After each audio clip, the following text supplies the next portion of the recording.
नमस्कार। आज सुनते हैं अमरकांत जी द्वारा लिखी कहानी दोपहर का भोजन। अगर आपको वीडियो पसंद आए तो कृपया मेरे चैनल को लाइक, सब्सक्राइब और कमेंट जरूर करें। सिद्धेश्वरी ने खाना बनाने के बाद चूल्हे को बुझा दिया और दोनों घुटने के बीच सिर रखकर शायद पैर की उंगलियों या जमीन पर चलते चींटियों को देखने लगी। एकाएक उसे मालूम हुआ कि बहुत देर से उसे प्यास लगी है। वह मतवाले की तरह उठी और गागर से लौटा। बाहर पानी लेकर गटगट चढ़ा गई। खाली पानी उसके कलेजे में लग गया और वह हाय राम कहकर जमीन पर लेटी आधे घंटे टेक वहीं उसी तरह पड़ी रहने के बाद उसके जी में जी आया। वह बैठ गई, आंखों को मल मल कर इधर उधर देखा और फिर उसकी दृष्टि ओसारे में अध टूटे खटोले पर सोए अपने 6 वर्षीय लड़के प्रमोद पर जम गई। लड़का नंग घड़ंग पड़ा था। उसके हाथ पर बसी ककड़ियों की तरह सूखे और बेजान पड़े थे और उसका पेट हड्डियां की तरह फूला था। उसका मुंह खुला हुआ था और उस पर अनगिनत मक्खियां उड़ रही थी। वह उठी, बच्चे के मुंह पर अपना एक फटा गंदा ब्लाउज डाल दिया और 1 मिनट सुन्न खड़ी रहने के बाद बाहर दरवाजे पर जाकर किवाड़ की आड़ से गली निहारने लगी। 12 बज चुके थे। धूप अत्यंत तेज थी और कभी 1-2 व्यक्ति सिर पर तौलिया या गमछा रखे हुए या मजबूती से छाता ताने हुए फुर्ती के साथ लपकते हुए से गुजर जाते। 10-15 मिनट टेक वह उसी तरह खड़ी रही। फिर उसके चेहरे पर व्यग्रता फैल गई और उसने आसमान तथा कड़ी धूप की ओर चिंता से देखा। 1-2 क्षण बाद उसने सिर को किवाड़ से काफी आगे बढ़ाकर गली के छोर की तरफ निहारा तो उसका बड़ा लड़का रामचंद्र धीरे धीरे घर की ओर सरकता नजर आया। उसने फुर्ती से एक लोटा पानी ओसारे की चौकी के पास नीचे रख दिया और चौके में जाकर खाने के स्थान को जल्दी जल्दी पानी से लीपने पोतने लगी। वहां पीड़ा रखकर उसने सिर को दरवाजे की ओर घुमाया ही था कि रामचंद्र ने अंदर कदम रखा। रामचंद्र आकर धम से चौकी पर बैठ गया और फिर वहीं बेजान सा लेट गया। उसका मुंह लाल तथा चढ़ा हुआ था। उसके बाल अयस्त व्यस्त थे और उसके फट्टे पुराने जूतों पर गर्द जमी हुई थी।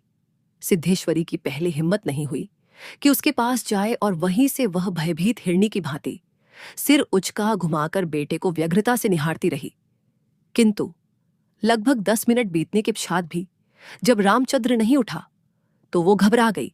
पास जाकर पुकारा, बड़कू बड़कू, लेकिन उसके कुछ उत्तर न देने पर डर गई और लड़के की नाक के पास हाथ रखा। सांस ठीक चल रही थी। फिर सिर पर हाथ रखकर देखा, बुखार नहीं था। हाथ के स्पर्श से रामचंद्र ने आंखें खोली। पहले उसने मां की ओर सुस्त निगाहों से देखा, फिर जाट से उठ बैठा। जुटे निकालने और नीचे रखे लोटे के जल से हाथ पैर धोने के बाद वह यंत्र की तरह आकर चौकी पर बैठ गया। सिद्धेश्वरी ने डरते डरते पूछा, खाना बन गया है? वही रामचंद्र ने उठते हुए पूछा, बाबूजी खा चुके? सिद्धेश्वरी ने चौके की ओर भागते हुए उत्तर दिया, आते ही होगे। रामचंद्र पीढ़े पर बैठ गया। उसकी उम्र लगभग 21 वर्ष थी।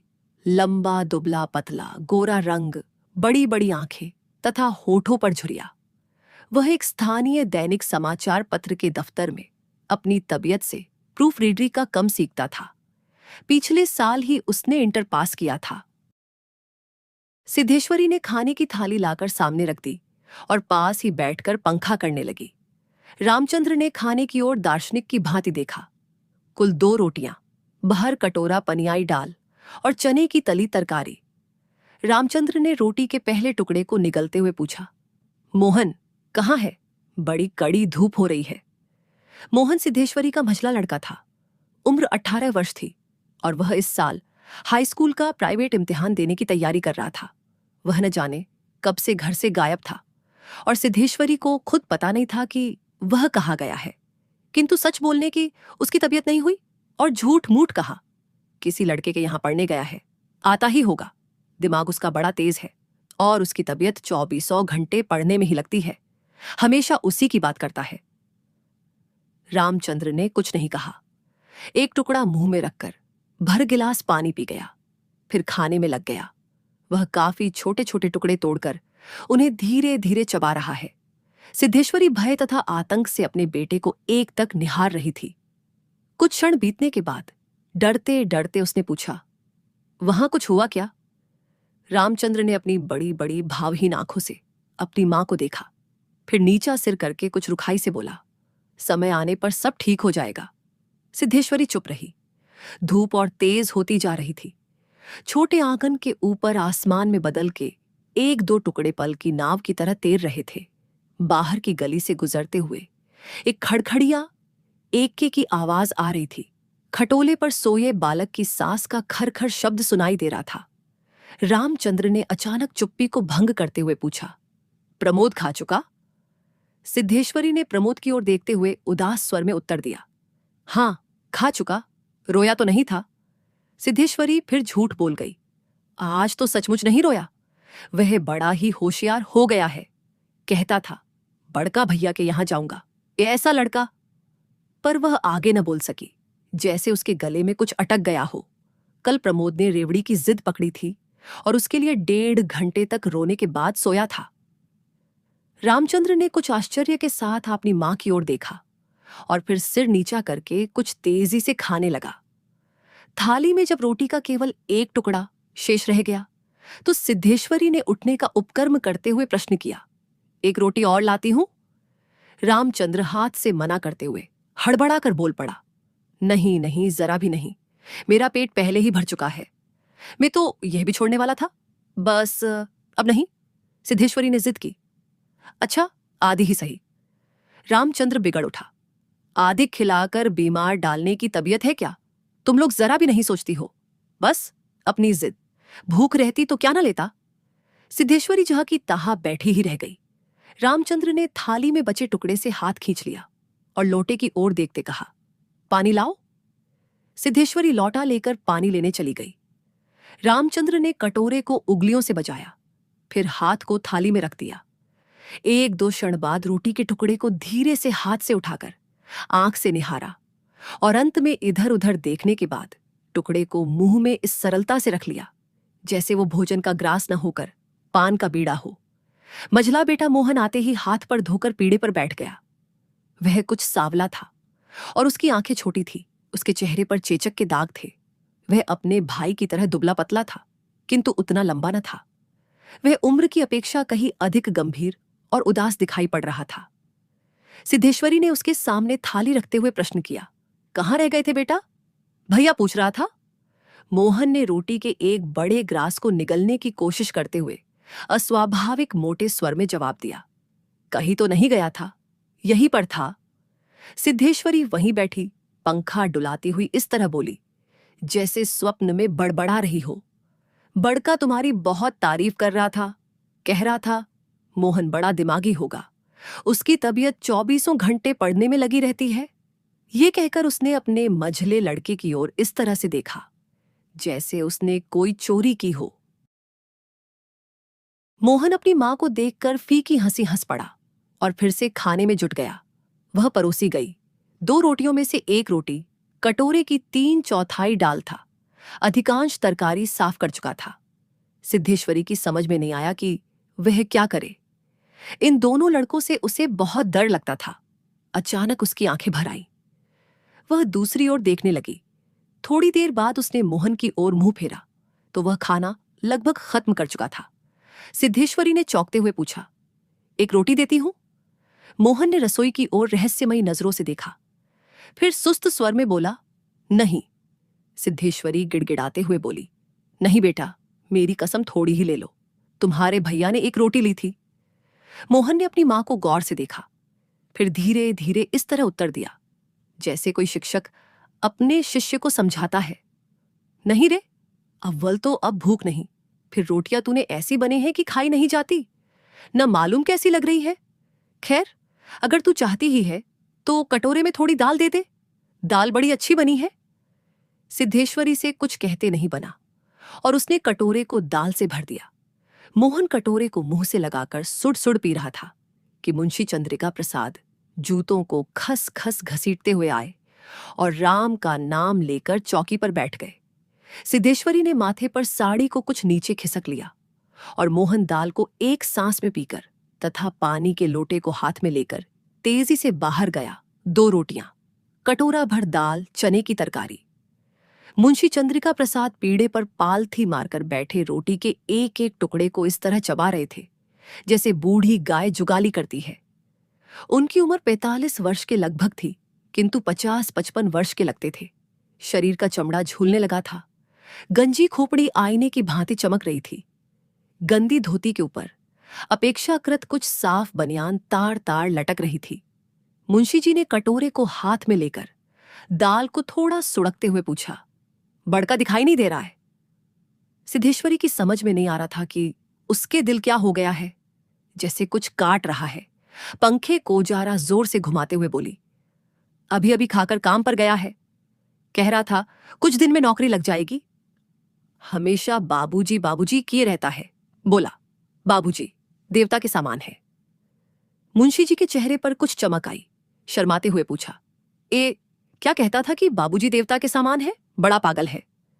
सिद्धेश्वरी पर जैसे नशा चढ़ गया था। उन्माद की रोगिणी की भांति बदबदाने लगी। पागल नहीं है, बड़ा होशियार है। उस जमाने का कोई धर्मात्मा है। मोहन तो उसकी बड़ी इज्जत करता है।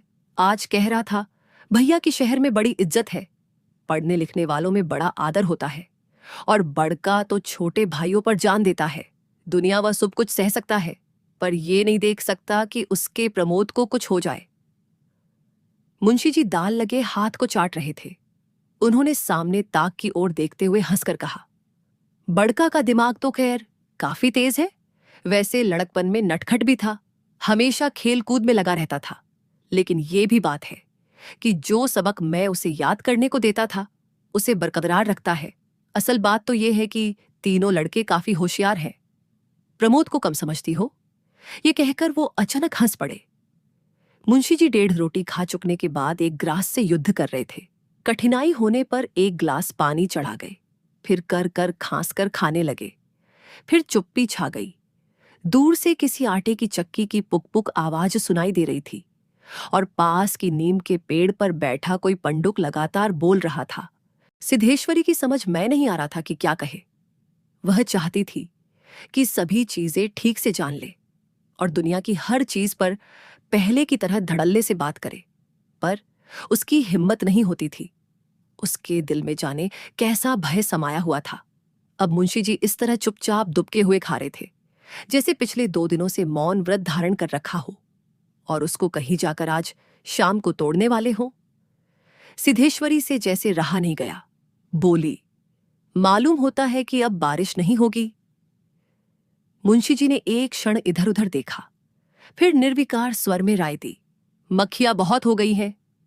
सिद्धेश्वरी ने उत्सुकता प्रकट कि अफूफाजी बीमार हैं, कोई समाचार नहीं आया। मुंशी जी ने चने के दानों की और इस दिलचस्पी से दृष्टिपात किया जैसे बातचीत करने वाले हों। फिर सूचना दी, गंगा शरण बाबू की लड़की की शादी तय हो गई है, लड़का एमए पास है। सिद्धेश्वरी हठात चुप हो गई। मुंशी जी भी आगे कुछ नहीं बोल। उनका खाना समाप्त हो गया था और वो थाली में बचे खुचे दानों को बंदर की तरह बीन रहे थे।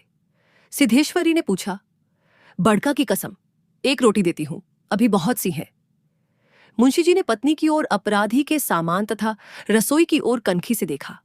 तत्पश्चात किसी छठे उस्ताद की भांति दी बोले, रोटी रहने दो, पेट काफी भर चुका है, अन्न और नमकीन चीजों से भर गया है। तुमने बेकार कसम धरा दी। खैर, कसम रखने के लिए ले रहा हूं, डॉट गुड़ होगा क्या? सिद्धेश्वरी ने बताया कि हड़िया में थोड़ा सा गुड़ है। मुंशी जी ने उत्साह से कहा, तो थोड़े गुड़ के का ठंडा रस बनाओ, मैं पीऊंगा। तुम्हारी कसम भी रह जाएगी और जायका भी बदल जाएगा, साथ ही साथ हाजमा भी ठीक होगा। हाँ, रोटी खाते खाते नाक में दम आ गया है। ये कहकर वे ठहाका मारकर हंसे। मुंशी जी के निपटने के बाद सिद्धेश्वरी उनकी झूठी थाली लेकर चौंके कि जमी पर बैठ गई। बटलोई की दाल को कटोरी में उड़ेल दिया, पर वह पूरा भरा नहीं। छिपुली में थोड़ी सी चने की तरकारी बची थी, उसे पास खींच लिया। उसमें सिर्फ 1 रोटी बची थी। मोती, भद्दी और जली हुई उस रोटी को वह झूठी थाली में रखने ही जा रही थी कि अचानक उसका ध्यान औसारे में सोए प्रमोद की ओर आकर्षित हुआ। उसने लड़के को कुछ देर तक एकटक देखा, फिर रोटी को 2 बराबर टुकड़ों में विभाजित किया। एक टुकड़े को तो अलग रख दिया और दूसरे टुकड़े को अपनी थाली में रख लिया। तदुपरांत एक लोटा पानी लेकर खाने बैठ गई। उसने पहला ग्रास मुंह में रखा और तब न मालूम कहां से उसकी आंख से तपताप आंसू गिरने लगे। सारा घर मक्खियों से भिनभिना रहा था। आंगन की अलगनी पर गंदी साड़ी टंगी थी जिसमें पेबंद लगे थे। दोनों बड़े लड़कों का कहीं पता न था। बाहर की कोठरी में मुंशी जी निश्चिंतता से सो रहे थे, जैसे 1.5 महीने पूर्व माकन किराया नियंत्रण विभाग से उनकी छतनी न हुई हो और शाम को उनको काम की तलाश में कहीं जाना न हो। तो ये थी अमरकांत जी की लिखी कहानी दोपहर का भोजन। सुनने के लिए आप सभी का धन्यवाद।